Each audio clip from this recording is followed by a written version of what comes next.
Hello, everyone. We are back. It is the final episode of the year. New Year is just a few days away. Christmas was just 2 days ago. Hope everyone had a Merry Christmas. Hope everyone's having a Happy Hanukkah, Merry Festivus, all the holidays going on right now. We're going to talk about football up next here on No Buts About It.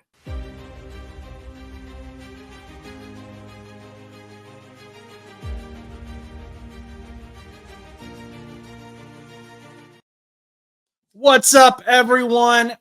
I'm Josh Butts. I am in my dining room in Indiana, as always. Chus is in Pittsburgh, Pennsylvania, in his basement. And right now, Pittsburgh is mourning the Pittsburgh Steelers. They've been up and down. They've been up and down. We've had them some weeks we're talking about them being Super Bowl contenders, and then I wasn't rooting. I want to be very clear here. I was not rooting for the Steelers on Christmas. I was rooting against the Kansas City Chiefs, and I want that to be known. But that being said, the Chiefs won, and therefore the Steelers let me down. So, Chus, let's just get right into it. What happened? It's kind of tough because it's one of those things where, for me, there's a lot of things that I could have said went wrong in the last couple of games, because this is the first show that we've had where I've been on. I don't know. It's been a while. And the last time I was on a show, we were talking about how good the Steelers were going into these couple of this tough stretch coming up here. And since then, I went to Philadelphia for the Eagles-Steelers game with a buddy of mine who actually, ironically enough, won our hat contest back many, many months ago. And Connor. Yeah, Connor, right? Or Yep. Sean. Oh, shout out Connor too. Shout out Connor too. I'm actually seeing him tonight as well. So shout out Connor as well. I'm seeing him tonight for WWE. But yeah, so tonight, or not tonight. So we were in Philadelphia, and that game was rough. And then I was like, okay, we'll bounce back against Baltimore. We didn't. And it was about a very similar score, similar way of offense and defense as the week before. I'm like, okay, well, they were both away games. They're both very tough opponents. The Chiefs are going to be really, really tough, but we're going to be home. George Pickens is going to be back. We're going to be a little bit healthier. And we play the exact same way that we did the last 2 weeks. The problem is I don't know if there's really any type of excuse that you can really make, because initially I would say, okay, well, in the Baltimore game, I could pinpoint some issues from Russ. I feel like at a point, if Russ hadn't have gone down, or if Russ would have went down and not tried to go in for the touchdown, if he would have just slid, we probably would have at least been up. We probably would have at least been a little bit more competitive, but because we fumbled, it turned into a whole thing.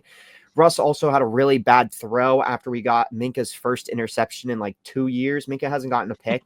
Crazy enough, it's been like over a year and a half almost. And despite being such a great safety, he just hasn't really gotten any like picks or anything like that, like he was whenever he first came to Pittsburgh. He would get an interception like a week. It was crazy. But Minka got his interception. We were like, oh, shoot, it's crazy. And then literally like first or second play, Russell Wilson throws a pick against Baltimore. And then Baltimore gets a pick six. And that was pretty much game at that point. So Russ, I could probably blame in Baltimore. Philadelphia, that game, I feel like it was just our defense couldn't do anything. They had like a 10-minute drive that we just could not stop on defense. For being a top 5 rated defense, that shouldn't be happening. We shouldn't be allowing 10-minute drives. We should be like, the problem that I'm having, and this even goes into the Kansas City Chiefs game. The problem that I'm having is, yes, we are allowing up a lot of points right now. And I get that. But our defense is supposed to be better than it was over the last 4 years. And our defense, in my opinion, has had better showings when our teams have been 9-8 or going into 8-8 seasons, where we've actually like stuffed teams 20-16. Now in the last 3 games, we've averaged letting up like between 27 and 31 points. So I want to blame the defense, but also partially I want to blame the offense too, because it partially was Russell Wilson's fault. I can't blame Mike Tomlin, because God forbid if I blame Mike Tomlin, I'm the worst person in the world and I don't know ball. So I can't blame Mike Tomlin. So I'm just going to move past the idea of blaming Mike Tomlin. So we're going to go and look at the defensive coordinators. I don't think it's necessarily Russ's fault. I think he might not be entirely what we need. Maybe not. I think he can still win games. I think our team is just struggling right now for whatever reason. Our offensive line probably needs a little bit of improvement, which They're hopefully will, hurt. which will probably come with time. I mean, we have a very young O-line, a bunch of inexperienced guys, but also our bigger talent is either hurt, dealing with injuries, or won't come until next year. So I think with that might help Russ, because Russ likes to hang in the pocket a little too long, and that's fine. But if we have a better O-line, we could probably let him stay in the pocket and let something open up a little faster. I don't think it's necessarily a situation where it's like, okay, Fields needs to start or Fields needs to play. I don't think it's a situation like that. I just think those tools aren't working. I think we're utilizing Jalen Warren again, which I think is really smart. I don't think Najee's playing bad. I mean, I still think he has moments where I'm like, roll my eyes, but he's not playing bad. But Jalen Warren is getting involved. I don't know why we didn't utilize him more at the beginning of the season, but we're utilizing him again, which is great. But if we're going to blame somebody, I might as well blame the defensive coordinator, because I understand these are three of the probably the top teams in the NFL. I would probably say. I mean, there's obviously some great teams in the NFC, and there's some other great AFC teams like Buffalo or Detroit or teams we didn't play, but these are some top teams nonetheless. You can't, if you want to be a competitive team, how are you letting up 30 points in each of these games? And you had a better wild card showing against Buffalo last season. Yeah. What is, like, I understand we went down like 14-21-0, but we rallied at the end. We weren't going to win, but at least we rallied. I feel like at least I had some sort of hope going into that Buffalo Bills game, despite all of the shenanigans that were going on. This, on the other hand, there really isn't an excuse. I mean, at that point, I would probably blame the defensive coordinator. I can't blame necessarily Arthur Smith, but there is something I do want to talk about, and I might even do this in like a separate video. But a lot of people were mentioning this thing that happened, I guess, when we went to Philadelphia, that Kenny Pickett, obviously backup quarterback for the Philadelphia Eagles now, gave insights on how their offense works, how the Pittsburgh Steelers offense works, and how the team as a whole works and operates. And Philadelphia felt that they would be very confident going into that game against the Steelers because they figured them out. Sure enough, Philadelphia shut us down completely. And then Baltimore said the same thing. Oh, we figured out Pittsburgh. We watched the tape. We know what you do now. They go into the next week. They shut them down. Now Kansas City shuts us down. Kansas City, on the other hand, I mean, Kansas City probably can figure out a way to shut down mostly anybody. I mean, I hate the Chiefs, but I don't hate them because they're good. I hate them because, and I'm going to be honest, I hate that they're publicizing the Kansas City Chiefs with Taylor Swift so much. If they didn't, I would respect the crap out of the Chiefs. I would. I mean, I would. I just hate that the whole thing last year was that Taylor Swift was at every game, and that they've kind of rolled that into this season. Well, she wasn't at this Christmas game, and it was a big deal. Thankfully. Oh my gosh, they were blowing up on Twitter. She wasn't there for Christmas? Yeah, they're breaking up or something. Oh, it's wild. Well, New Taylor Swift album coming out night of the Super Bowl. Yeah, and it's gonna be whatever. Anyway, but but I think the thing is I mean, I can even make like a fuller video on this too. But if there's a point where Kenny Pickett, who is the quarterback, or who was the quarterback last year for the Steelers, the starting quarterback, is able to give insights on the team and how they operate the following year, when this team is supposed to be a different team with a new quarterback and a new offensive coordinator, in my opinion, that shows that nothing's changed. Yeah. So at that point, yeah, I would blame Arthur Smith. I would blame the defensive coordinator. I would blame the offensive coordinator.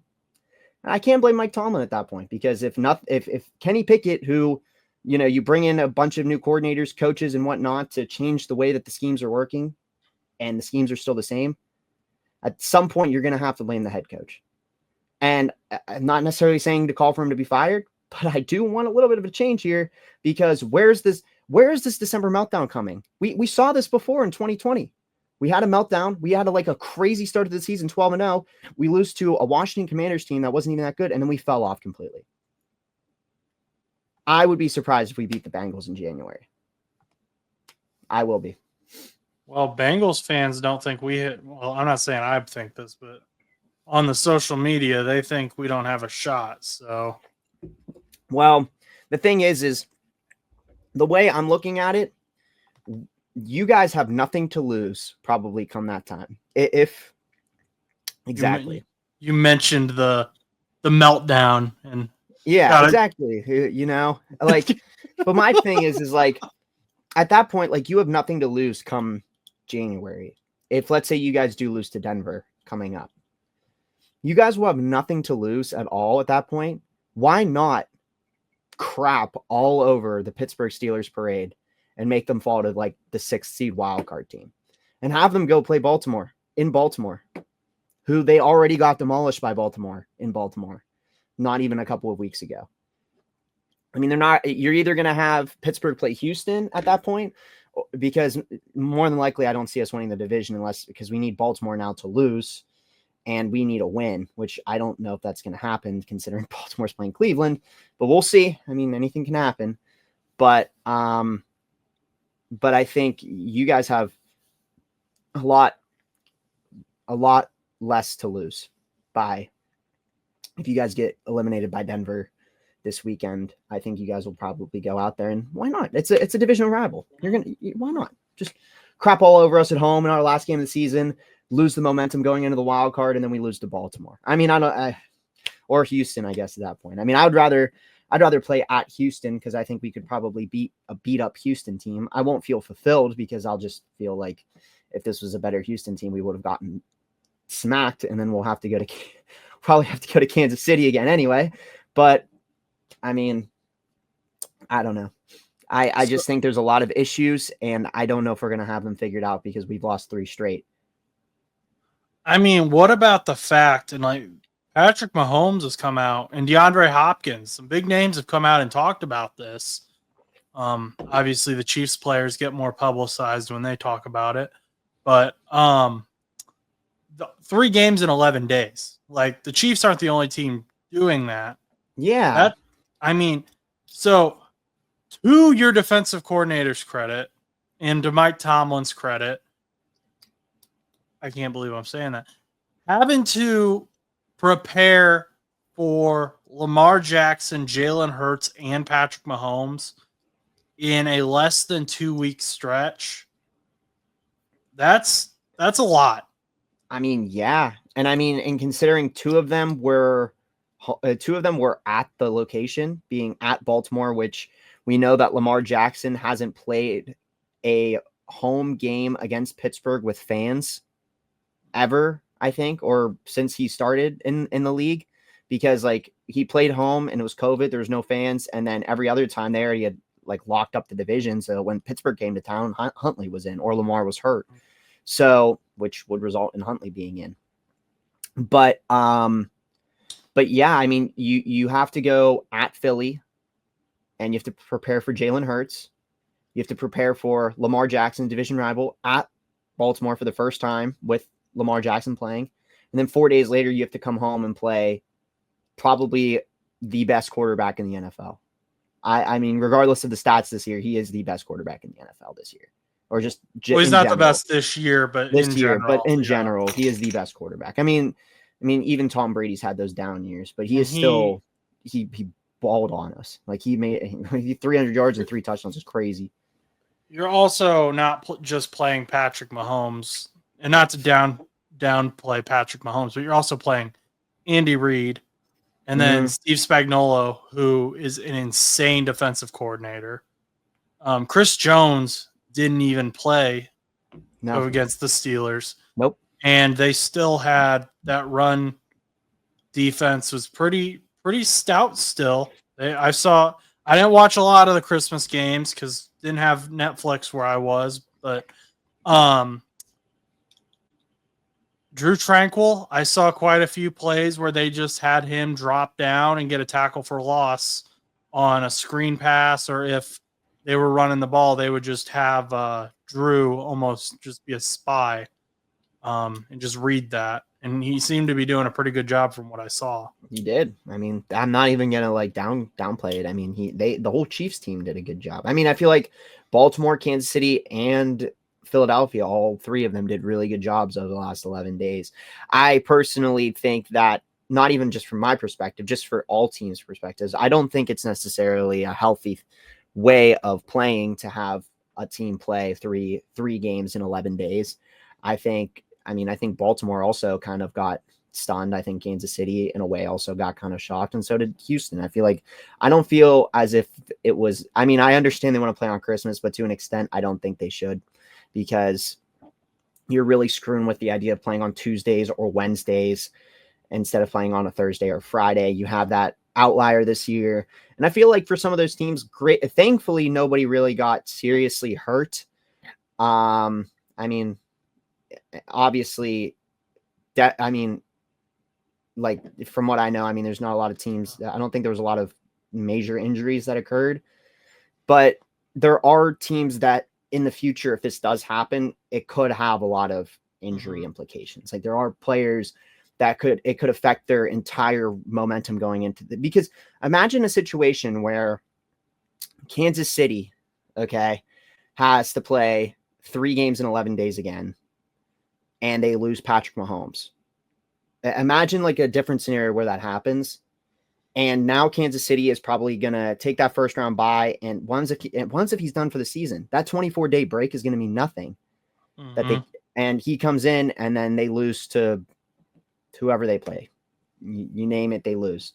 And it just changes the whole thing. And then at that point, you think about it because it's like, okay, well, if they didn't have to play 3 games in 11 days, Mahomes could have, at least gotten some time to rest between games or, but I don't know. I don't think it was necessarily a good call for the NFL to play on Christmas. I understand Netflix deals and money is all the NFL cares about to an extent, but I'm not blaming that for being the Pittsburgh's loss because it's not. I think there's a lot more problems with it, but I do think that should be addressed as well because it could have caused a lot of issues moving forward.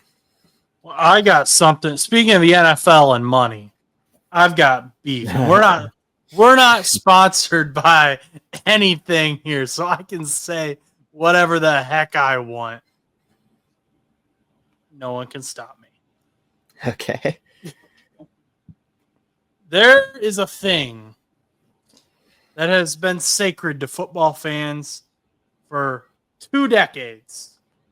One of the greatest inventions since fire, since sliced bread, since the internet itself. Mm-hmm. And it has had a phrase that we have all cherished for so long. And that phrase was 7 hours of commercial-free football. Now that phrase is dead. You know why that phrase is dead? Because 2 weeks ago, I'm watching NFL RedZone. I'm not someone who every year I can afford RedZone. Sometimes I gotta, pull back a little bit. Can't afford RedZone this year. This year I've got it. And I'm watching. And Scott Hansen, I'm not mad at Scott. I love Scott Hansen. But he'd said 7 hours of commercial-free football. And there was a commercial. There was a commercial. It was a Gatorade commercial, I believe. And the internet blew up. And then later in the week, and I don't know if you saw this, Scott comes out with a video and he says, "Hey, I knew that it was coming. I'm sorry. I made the wrong choice. I shouldn't have said 7 hours of commercial-free football." This week he said, "Hey, we all love Red Zone football. It's 7 hours of Red Zone football." And there weren't actually, I believe, at least that I saw, any commercials this past weekend. But I see what the NFL is doing. That was a test. That was a test to see if they can weasel them in, They can't. They're not going to be able to. They're gonna try. They're gonna do it. And I'm saying, NFL, don't do it. don't do it, because the beautiful thing about NFL RedZone is you can split screen your game that you're watching and have your Bengals or your Steelers or your Colts, whoever you're watching. And then when it's on commercial, you go over to RedZone, because there were no commercials on RedZone. There was always football on RedZone. It was beautiful. And, some people are mad at Scott, and I can't get mad at Scott, because I know that it wasn't his call. I worked in TV media. There's stuff that's way above his head that those people are making the calls, and he's just the host. And the only argument I could really see is there were people who were saying Scott Hansen could have just said, "Hey, I'm not hosting for the rest of the season if you're going to have commercials in." And I don't know how much pull he really has there. They might have said, "Fine, we'll go get someone else to host, for the last 2 weeks." And yeah, which is true. I mean, I don't know if that would have been enough. I don't know if he would. I don't know how much stock they put in Scott Hansen at NFL media, but that in just I get it. The NFL has done a very good job with their marketing, with being a part of everything, with monopolize, like everywhere you look, the NFL is there in some capacity. But it's like, just let us have this one thing without commercials. You're making money on it. I know you're making money off of it. It's doing well. And then to in the middle of the year, you promised when I bought the subscription, it was going to be commercial-free football. And then you start to put commercials in mid-year? You can't do that. That's a breach of contract. I mean, that is true. That is true. I'm not a lawyer. This is not legal advice. I am not saying to start a class action lawsuit against the NFL. You will probably lose. But yeah, because there's somewhere probably in the fine print that says that they can play ads somewhere. Yeah, it just annoyed me. And I could see this being eventually, depending how far they go with this, they're going to end up losing money, because there are people who subscribe to NFL RedZone simply because it's commercial free.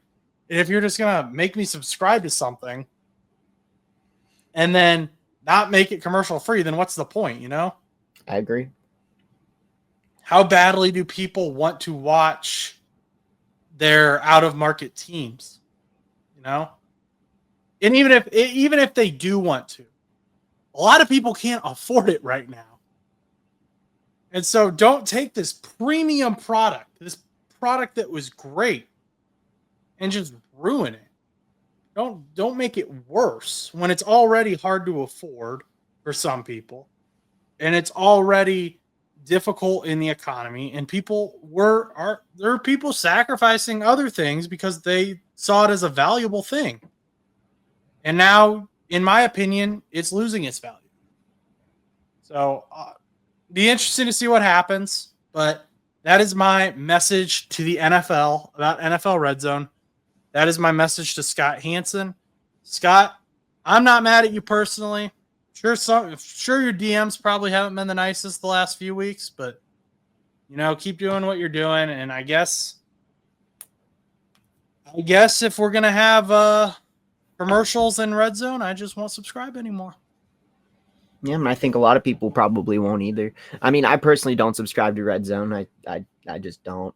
But for the people that do, I feel like if you're going to get duped, because this might be a situation where next year they might announce that RedZone is going to be commercial, or they're going to charge you more for commercial free, which could happen, because there's some streaming services that are actually providing services and saying, oh, you can pay, like, I mean, Hulu kind of already did it, but like now a lot of streaming services are doing it where it's like, okay, you pay like $5 a month, you get all of our streaming services, but you have to watch this amount of ads per movie or per show or whatever. RedZone might be doing the same thing, where they might charge X amount of money for the standard version and then a premium version, and they're just seeing how their fans are going to react. But it's probably something that they're going to try to announce for next year, which I don't know. It could be the beginning of the end for RedZone if they try to mess with it too much. So they better be smart. If you're gonna have commercials, at least make them fun commercials. I don't want to see. You don't like Gatorade? No, Gatorade's fine. Gatorade's a neutral, but I don't want to see 30 ads of antidepressants. I want to see like Super Soaker technology commercials. I want to see some Fushigi action. Okay. The old like Cartoon Network, Nickelodeon commercials. Throw some of those in there. All right, well, why don't you watch the slime show or whatever it's called? Dude, I watched the Simpsons broadcast. I don't have it with me, but for Christmas, I got the Bart Simpson Cincinnati Bengals t-shirt. So you got that? Yes. You know what? Hang on. I know where it's at. I'll be right back. Okay. So while Josh is gonna go do that, I didn't know that he got that for Christmas. And I don't know how to feel about it, to be honest. I didn't personally watch the Simpsons the Simpsons Bart. I didn't watch the Simpsons broadcast. So I don't really have too much of an opinion on it. But I still find it a little silly. What? Just the Simpsons broadcast. I was saying I didn't watch it, but I just found it. Bart Simpson, Cincinnati Bengals. Wow. Justin's jealous for all the people listening on Spotify. This shirt is really cool. It is. I mean, look at it. He's got his sunglasses on. That is Joe Burrow. I could see you wearing that, Josh. I think it fits you. I'm going to wear the heck out of it. You're going to wear it on next show. First show of 2025. Yeah. Hey, speaking of t-shirts, where's your Jordan Battle t-shirt? I just haven't bought it yet. I want to get it, but Jordan Battle has literally gotten more interceptions since then, and almost a pick six, except he threw the ball out the back of the end zone. I'm not saying that I'm not going to get it. It's just that I was going to get my Jordan Battle shirt, but it's kind of Fanatics is kind of expensive, man. Okay, let's while you rev up your next topic of discussion. I just want to put into perspective this Jordan Battle on Fanatics right now. Jordan Battle. Oh wow. You can get a Jordan Battle autographed Alabama Champions football for $60. That's kind of cool. Well, the Jordan Battle jerseys are. You're just getting a shirt though. I know, but like they're on sale right now. You heard that, folks. I might actually have to get it today. I'm not gonna lie. Buy it right now. Buy it live on the air. All right. While you're talking about your Cincinnati band, I was gonna get a long sleeve, but I will. This is a historic moment. It's been like a year and a half. I said that I would do it. I just keep forgetting. And you're gonna buy it right now while we're on the air. While I'm talking about the Cincinnati Bengals. Yeah. Do it. Okay, so I'm gonna go into the Bengals here. The Cincinnati Bengals. First of all, Jamar Chase might win the Triple Crown Award. Joe Burrow already has a bunch of records and has been playing amazing. And it just sucks. The defense has not been good. The offense has been phenomenal. And I'm excited for what this offense can bring, hoping it carries into next season with a hopefully improved defense. And I've become more optimistic about this defense. McKinley Jackson looks great. Third-round pick. Right now, he is the better third-round pick between him and Jermaine Burton. I'm not completely out on Jermaine Burton yet, but McKinley Jackson, I think he had one sack last game. He looked really good. I was excited by him. He's not perfect yet, but love what I'm seeing from him. Chris Jenkins Jr. That dude has stepped up the past few weeks. And this last game, he had 2 sacks. And he's been eating. And I'm excited. Josh Newton, he's had some big plays, but he's had a lot of mistakes. 5th-round rookie, we've got some growing pains. Got it. But these young guys are starting to step up. Sam Hubbard going down 2 weeks ago kind of helped that. And I love Sam Hubbard. I don't think I've ever said anything bad about Sam Hubbard on the show. I've mentioned how he's kind of slowing down, stuff like that, but I love him as a person. I love him as a player. I think he's a great leader for the locker room. I'd be a big fan of him restructuring his contract. But Joseph Asai starting to get snaps. Still not really seeing a whole lot of Miles Murphy. Concerned about that because we spent a 1st-round pick on him, and if he's not really good, we kind of got to figure that out sooner rather than later. Von Bell, holy cow, against the Browns, he punched out the ball on the goal line. Like, it's starting to come together. It's starting. Lou has, I don't know if it's Lou, I don't know if it's the players. It's starting to come together. And Sheldon Rankins, he's been out for a while with an illness. Hope he's okay. He's been sick for like a month.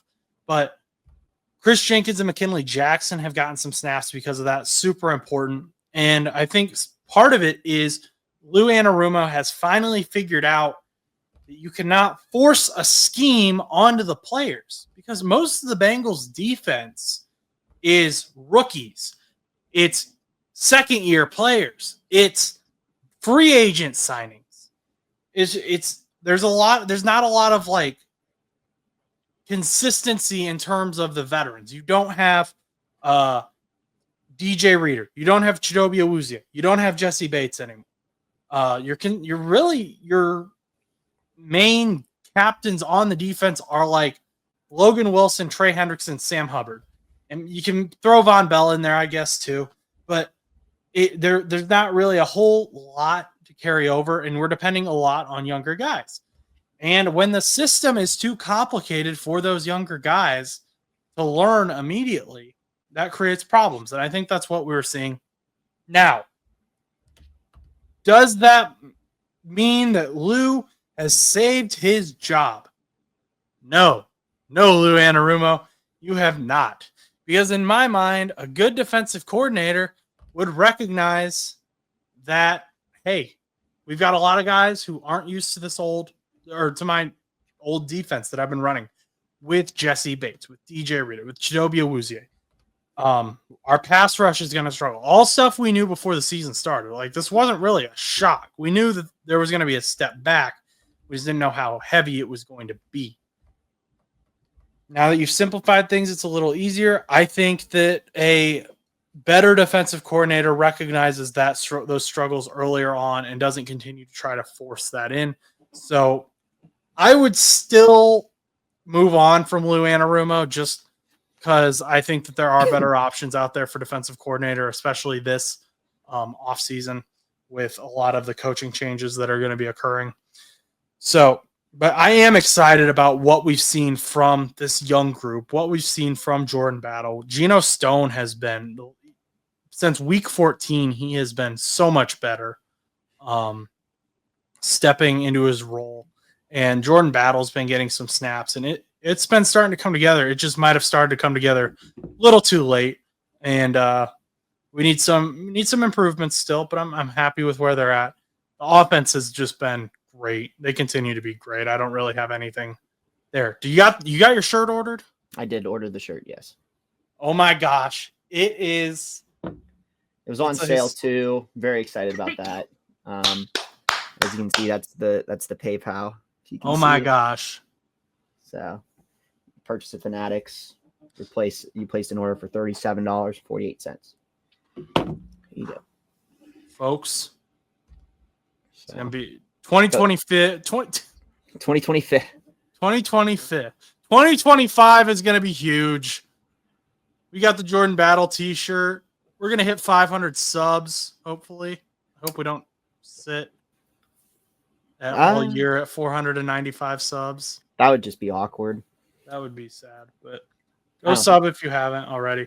But That's my thoughts on the Bengals. I don't know how much you were really listening, Chus, while you were putting I wasn't. I was debating. I was trying to so initially, if you're not new to the show, throughout this entire year of debating on when to get the shirt or when not to, I wanted a long sleeve because I don't have a lot of long sleeve t-shirts, but I could not find a Bengals long sleeve custom t-shirt. I found one, but they only had 4XL and 5XL. And I do want to wear the shirt. 4XL, 5XL will not fit me. So I was debating then during the time he was talking about Lou Anarumo. I was debating on which custom Bengals shirt to get because they were all the same price. And I ended up getting just the normal, because there's like one, and then there's one that has like a little darker shade, and then there's one that's like a heather gray t-shirt with the Bengals logo. I was like, I'm just going with the solid black Bengals logo, name and number on the back. Didn't want anything fancy. Same price, everything. But yes, I ordered it. I have Bengals merch. Or I will have Bengals merch. So that'll be interesting. We've had a good 2 weeks on the Bengals with players that we've highlighted. Jordan Battle's made plays. Muma Jongmeta's made plays. McKinley Jackson has made plays. It's been a good week for the No Buts About It All-Star team. Yeah.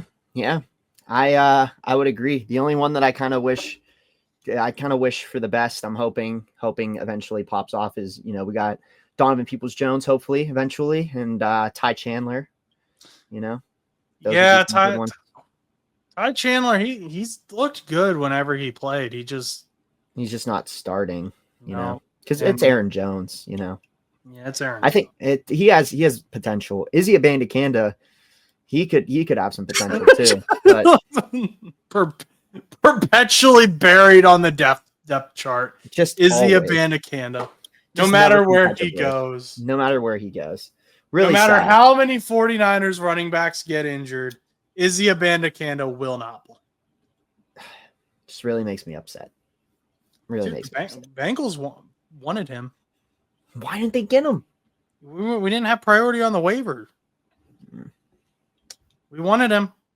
I wanted him. That would have been nice. Joe Goodberry wanted him. Because at least at that point, you guys probably would have actually played him. Well, yeah, because we traded for Khalil Herbert, and Khalil Herbert hasn't really played. Is that because he's hurt, or is that because he's just not good? I got so excited when I heard that they were trading with the Bears because I thought they were going to trade for Montez Sweat. Nope. We traded for a backup running back. Khalil Herbert. Legend Khalil Herbert. Well, while we're talking about the Bears, Caleb Williams, Mr. Generational quarterback. And I've hated on Caleb Williams. I don't know that okay, let's rewind. I haven't hated on Caleb Williams. I just said I didn't think he was going to be the most NFL ready in the class. I didn't think he was this perfect generational prospect that everyone made him out to be because I thought there were some issues. And we're starting to see issues where he cannot read a defense. I don't know if that's because he's in his head or if he just doesn't know the schemes. Either way, it's creating turnover issues. And now I'm kind of to the point where I want to bench Caleb Williams because you've got guys like Jaden Daniels and Bo Nix who are playing lights out. They're in the media. They're playing very well. And I get it. You have a rookie quarterback. You're going to have some rough games. Jaden Daniels has had rough games. Bo Nix has had rough games. Michael Penix Jr. is probably going to have some rough games going into next season. But, you cannot allow your young quarterback's ego, if he's truly the franchise quarterback, you cannot allow his ego to be so damaged because you're going to go right into the same cycle you did with Justin Fields. That is exactly what happened with Justin Fields.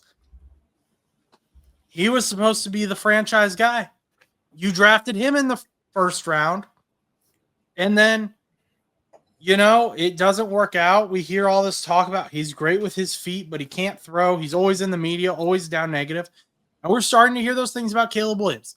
What did we hear a week and a half ago? We hear Caleb Williams is asking his teammates how to be on a losing team because he's never done it before. And it's not his fault. He's like just legitimately in foreign territory where his mind can't comprehend this. Yeah. And then we get these sideline shots where he's just broken on the sideline. He's laying sideways on the bench. He just looks depressed, and you don't want that. And right now, the Bears aren't playing for it. They fired their head coach. Just I'm not saying bench him because I think he's bad. I want to bench him to protect his ego, to protect him, and just say like, hey, we're not playing for anything. You don't have to make it about. Just make it about his health if you want to. Just lie to him. Yeah, I mean, they did it with Bryce Young, though. I mean, they benched Bryce Young midway through the season this year, and then he came back, and now he's looking a lot better. I mean, I don't know if it's the same situation, but, I mean, it can be similar because a lot of people were starting to say Bryce Young was a bust. And now, over the last couple of weeks, I mean, that Carolina team looks kind of good all of a sudden. I don't know. I mean, they're not going to be, like, generational, but you get a top pick next year, and Carolina makes some moves. Next thing you know, Carolina could be good in the next couple of years. And all it took was, a couple of weeks of Bryce Young just taking off, where they had Andy Dalton start and stuff, and they threw Bryce Young back in there. And watching some of those games, I was really impressed. He's starting to look like an actual quarterback. Like, instead of waiting for things to open up, he's just expecting them to be open whenever he throws the ball. Mm-hmm. When a wide receiver makes the cut, like the ball's already in the air instead of waiting for the guy to cut and be open. And that was what was messing up Bryce Young. I don't really watch a lot of Caleb Williams highlights just because I haven't really followed him along as much as like Bryce Young, because I had Bryce Young in one of my dynasty leagues, and I had Bo Nix in one of my dynasty leagues as well. So I was watching along for Bo Nix, but like somebody like Caleb Williams might benefit from just being benched. I mean, this season, right now it's kind of like a wash at this point. Like you said, there's really nothing left for them to play for. I mean, they only have one game left. So, there's really nothing left, but you could bench him for that last game of the season, and then go from there for next season, have him start. The problem is I'm looking online. I'm sure you've probably seen this, Josh, and anybody out there that's listening right now. The Bears fans are frustrated just with the team in general. They're starting to chant now, and I feel for the Bears fans right now. They're starting to chant "sell the team" at the games and stuff like that, and it shows frustration to not just the coaching and the team, but like to the entire organization. There's a couple guys in the stadium at yesterday's game, that had paper bags over their heads. And I know that's just kind of like a goofy thing, but when you have that and you have everybody in the stadium, or not everybody, but a good portion of the people in the stadium chanting "sell the team," that's bad. And it's not like it's a small market either. Chicago's a big market. They were supposed to be really good too this year. Every other team in the NFC North is good. Yeah, and we might have two 14-win teams in the NFC North, which is insane considering me and you both thought Minnesota was nowhere even going to be close. But right. Chicago, I even remember like talking about Chicago, like even at the beginning of the season too, they were like they were so close to being, you had 2 first-round picks. You bring in Keenan Allen. Your defense has looked good, and then they regressed this year. They looked like they would be a good team. That O-line was going to be a problem. But this is something Caleb Williams is very good at, and I think is actually very similar to Joe Burrow. He's very good at being elusive and just improvising, which is something I think Joe Burrow is very good at. But I've just seen a lot of plays where Caleb Williams, they'll have a player run across the flat, and he'll be open in that gap between the two zones in zone coverage, and Caleb will just completely miss him, or he'll throw it too early where this linebacker usually gets it, or the linebacker or a corner over here, who's ever in this zone, they get it because he threw it too late. And he's not there yet mentally, which again is fine. He's a rookie quarterback. I get that. But take just right now, just you have the moment, take the time, let him settle in, watch film, understand the NFL game, understand the NFL defenses, and just take that burden off of his shoulders.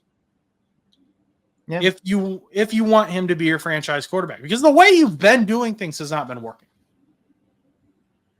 Yeah. I mean, the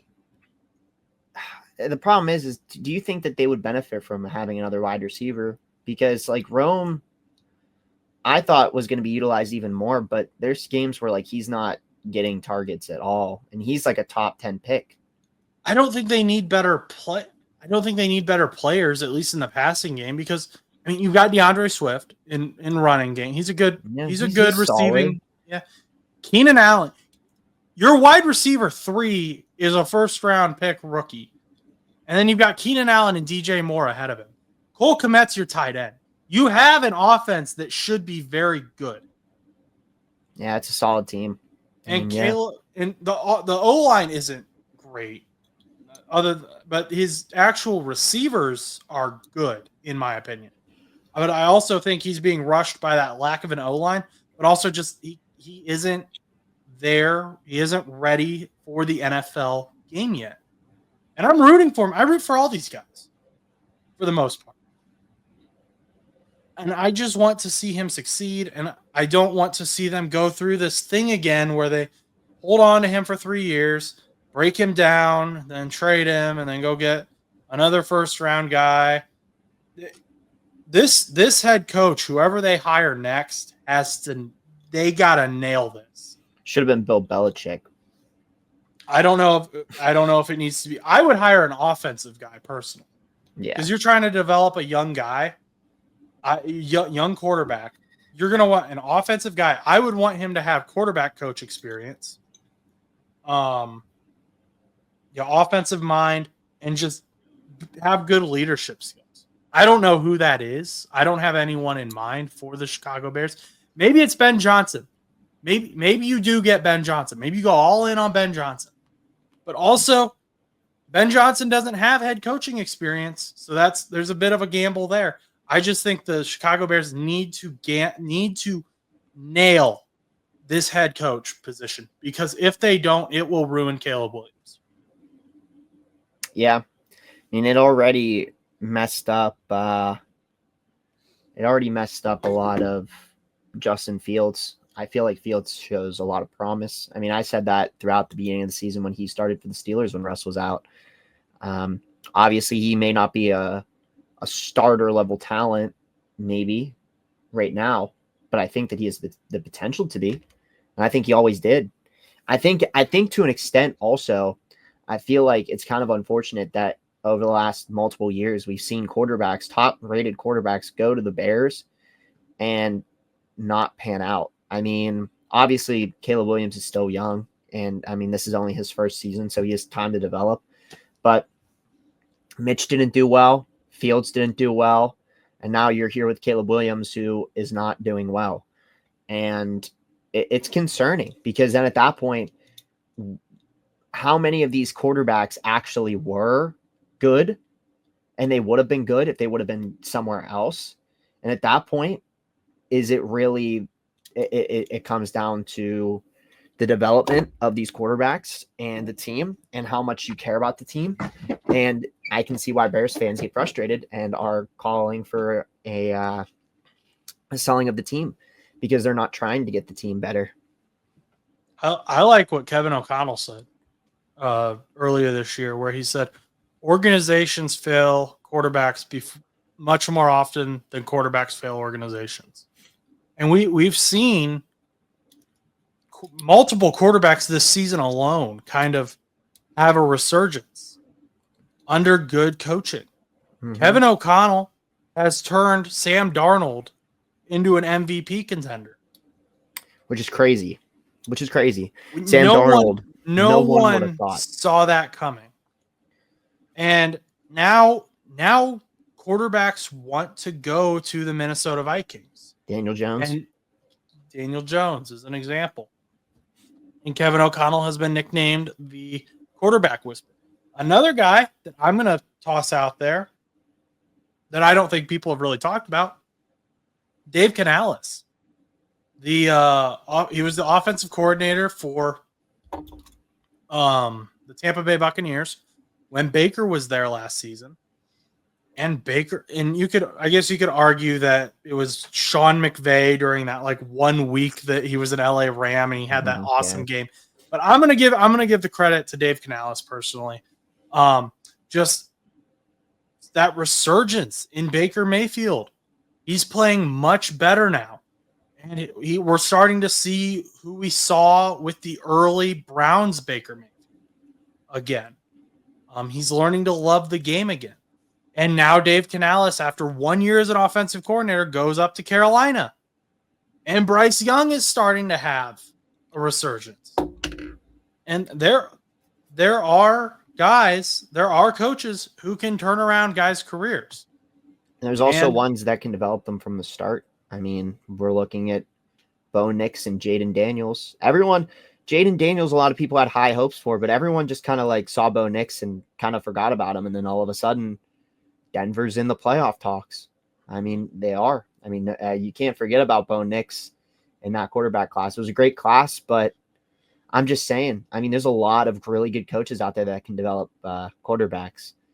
And it definitely for Chicago and for some other teams, it would be really nice to have those coaches. Yeah, the Bears need to find one of those guys, or else they're going to end up in this cycle again.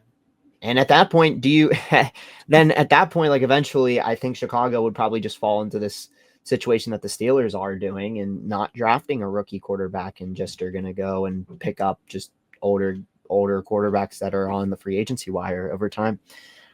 They could go get Kirk Cousins. Kirk Cousins might get cut. Yeah, Kirk Cousins is going to be. I'd see the Colts going after him. That'd be such a Colts thing to do. Probably. Trade for or sign Kirk Cousins if he gets cut. But we'll see what happens with that.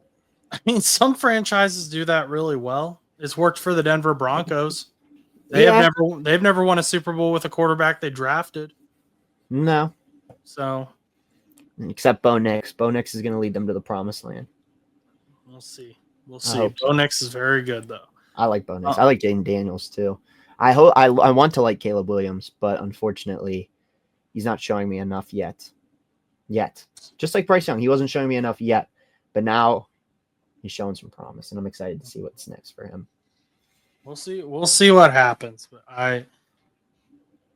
I'd be scared if I'm a Bears fan because the track record is not good. No, at least not in the last 7 years or so.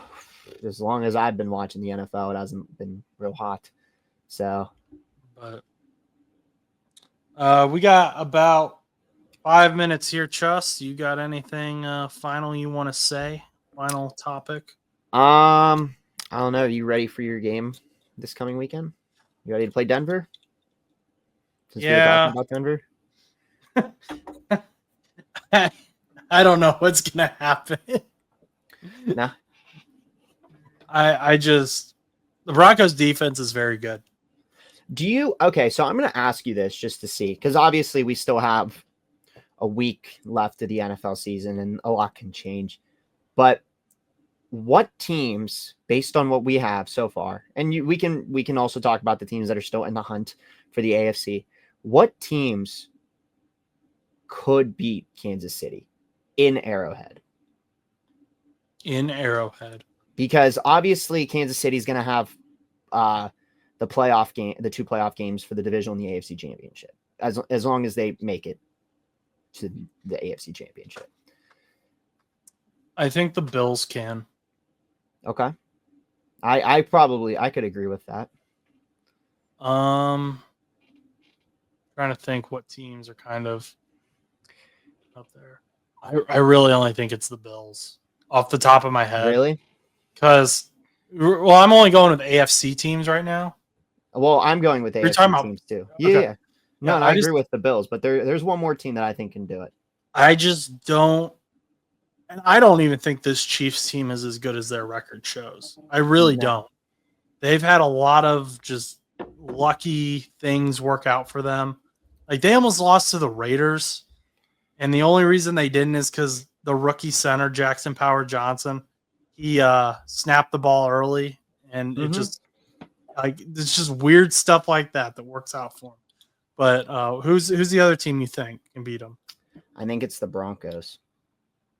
You think they did get close. I think the Broncos can do it. I don't know if they would, but I think they have a dang good shot at doing it. That's another one. That tipped field goal is really the only thing that's another game.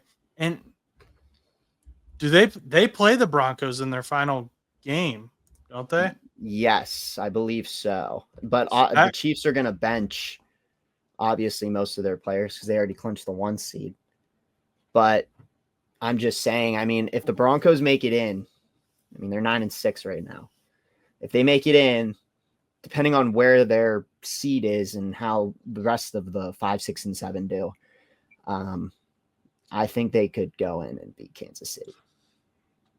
Well, I think they can. I'm not saying they will, but I'm saying they can.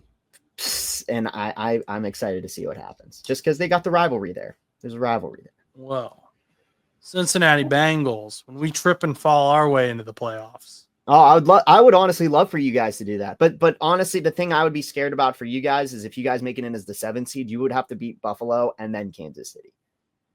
Do it. I'm not saying you can't. I'm not saying you can't. Listen, if you guys had a slightly better defense, I feel like you guys would probably already clinched. Defense is getting hot right when it needs to be. We're ready to go. Dolphins gonna lose a game. Your offense is unbelievable. Keep up with it. Keep up with these top AFC teams right now. If your defense is slightly better, just a little bit better. The Bengals are going to the Super Bowl. What a script! No one saw it coming. If you guys did a thing where you guys beat the Bills and the Chiefs and then somehow lost in the AFC Championship, I would probably be really upset at that point. I would want you guys as the 7th seed to make it all the way at that point.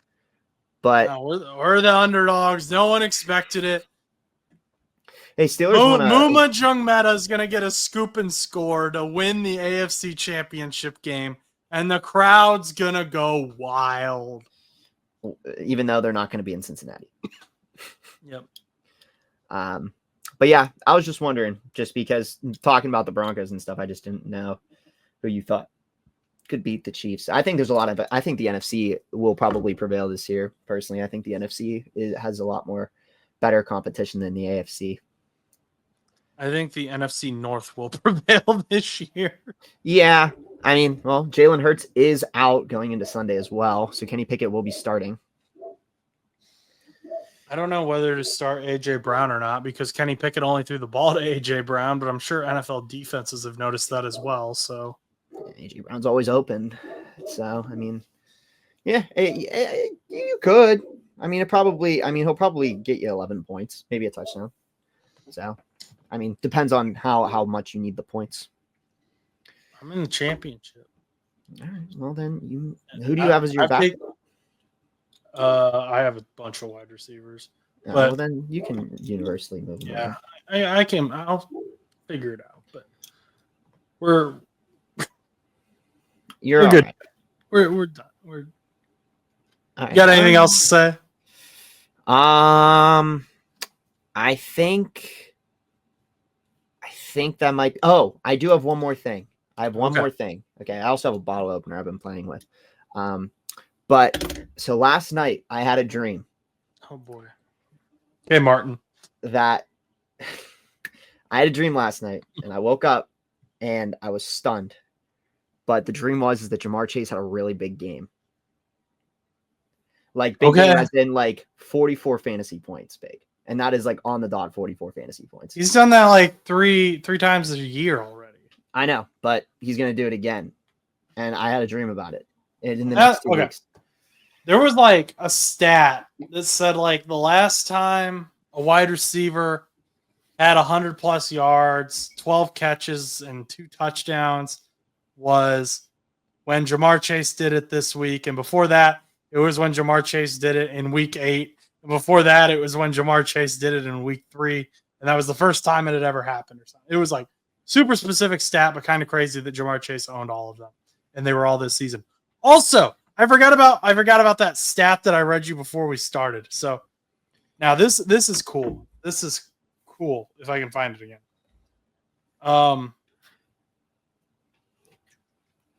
The last time the Broncos clinched a playoff spot was December 28th of 2015. Oh, you didn't mention this on the show. I didn't mention this. Now I'm mentioning it now.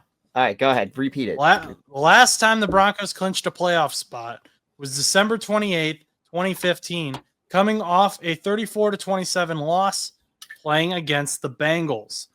This week, tomorrow, they have the opportunity to clinch on December 28th, coming off a 34-27 loss playing against the Bengals. Now, of course, the Cincinnati Bengals are going to win tomorrow, so I'm sorry about you. It's not going to happen. But it's still kind of cool. Yeah, I mean, it's possible. And then Denver went on to win the Super Bowl that year. They won the Super Bowl that year.